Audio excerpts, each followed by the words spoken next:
Good morning.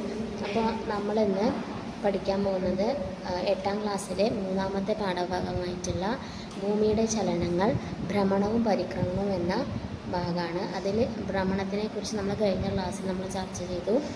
ഭ്രമണം എന്ന് പറഞ്ഞാൽ എന്തായിരുന്നു? ഭ്രമണം എന്ന് പറഞ്ഞാൽ ഭൂമി അതിൻ്റെ സാങ്കല്പിക അച്ചുതണ്ടിൽ സ്വയം കറങ്ങുന്നതിനെയാണ് ഭ്രമണമെന്ന് പറയുന്നത്.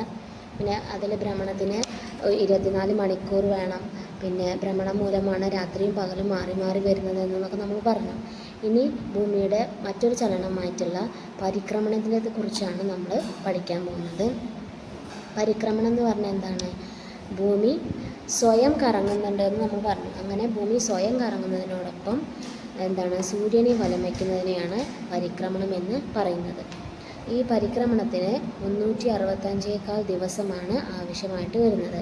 അതിൽ ഈ 1/4 ദിവസം 4 വർഷം കൂടുമ്പോൾ ഒരു ദിവസമായിട്ട് കണക്കാക്കുകയും അതിനെ നമ്മൾ അതിവർഷമെന്ന് പറയുകയും ചെയ്യുന്നുണ്ട്. ഇനി പരിക്രമണത്തിൻ്റെ ഭാഗമായിട്ട് വരുന്ന ഏറ്റവും പ്രധാനപ്പെട്ട മാറ്റമാണ് ഭൂമിയിൽ ഋതുക്കൾ മാറി മാറി വരുന്നുണ്ട്. ഇനി പ്രധാനമായിട്ടും 4 ഋതുക്കളാണ് ഉള്ളത്: വസന്തകാലം, ഗ്രീഷ്മകാലം, ശരത്കാലം, ശൈത്യകാലം. ഇനി ഫസ്റ്റ് പറയുന്നത് വസന്തകാലത്തിനെ കുറിച്ചാണ്. നിങ്ങൾക്ക് ചിത്രം നോക്കിയാൽ തന്നെ അറിയാം. വസന്തകാലം എന്ന് പറഞ്ഞാൽ വൃക്ഷങ്ങൾ പൂക്കുകയും കായ്ക്കുകയും ചെയ്യുന്ന ഒരു കാലമാണ് വസന്തകാലം. ആ ചിത്രത്തിലാണ് കുറേ പുഷ്പങ്ങളൊക്കെ നിൽക്കുന്നുണ്ടല്ലേ. അപ്പം അങ്ങനെ വസന്തകാലത്തിന് വേറൊരു പ്രത്യേകതയാണ് പകലിൻ്റെ ദൈർഘ്യം കൂടി വരികയും രാത്രിയുടെ ദൈർഘ്യം കുറയുകയും ചെയ്യുന്ന ഒരു സമയമാണ് വസന്തകാലം എന്ന് പറയുന്നത്. അപ്പോൾ പിന്നെ അടുത്തത് ഗ്രീഷ്മകാലം. അടുത്ത ഒരു കാലമാണ് ഗ്രീഷ്മകാലം. ഗ്രീഷ്മകാലത്തിൽ ചിത്രത്തിൽ കണ്ട സൂര്യൻ്റെ ചൂട് കൂടുതലായിട്ട് അനുഭവപ്പെടുന്നത് പോലെ തോന്നുന്നുണ്ട്. അപ്പോൾ ഏറ്റവും ഗ്രീഷ്മകാലം എന്ന് പറഞ്ഞാൽ അവിടെ ഉയർന്ന അന്തരീക്ഷ താപനിലയും ദൈർഘ്യമേറിയ പകലുകളായിരിക്കും. അപ്പോൾ അവിടെ രാത്രിയുടെ ദൈർഘ്യം കുറവായിരിക്കും. അങ്ങനെയുള്ളൊരു കാലമാണ് ഗ്രീഷ്മകാലം. അടുത്തത് പറയാൻ പോകുന്നത് ശരത്കാലത്തിനെ കുറിച്ചിട്ടാണ്. ശരത്കാലം എന്ന് പറഞ്ഞാൽ എന്താണ്?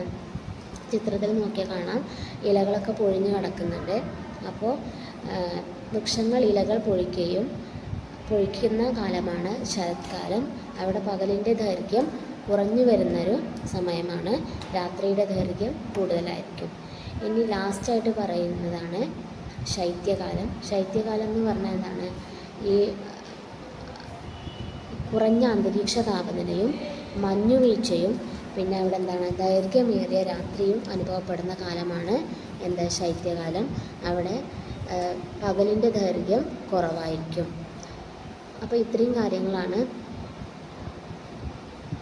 പറയാനുള്ളത്. പരിക്രമണം മൂലമുണ്ടാകുന്ന ഋതുക്കൾ അതൊക്കെയാണ് പറയുന്നത്. അപ്പോൾ നമ്മൾ ഈ ക്ലാസ്സിൽ എന്തൊക്കെയാണ് പറയുന്നത്? പരിക്രമണം എന്ന് പറഞ്ഞാൽ ഭൂമി സ്വയം കറങ്ങുന്നതിനോടൊപ്പം സൂര്യനെ വലം വയ്ക്കുന്നതിനെയാണ് പരിക്രമണം എന്ന് പറയുന്നത്. അതിന് 365 ദിവസം ആവശ്യമാണ്. പിന്നെ ഋതുക്കൾ മാറി മാറി വരുന്നതും പരിക്രമണം മൂലമാണ്.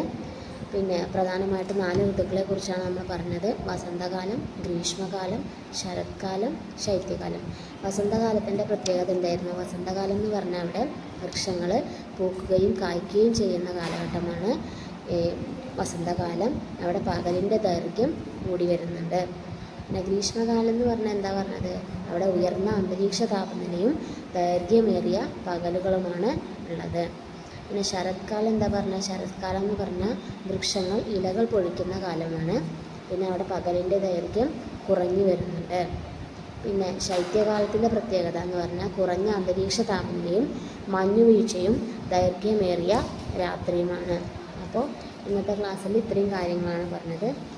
അപ്പോൾ ഇനി അടുത്ത ക്ലാസ്സിൽ നമുക്ക് അടുത്ത ഭാഗം നോക്കാം. അപ്പോൾ താങ്ക് യു.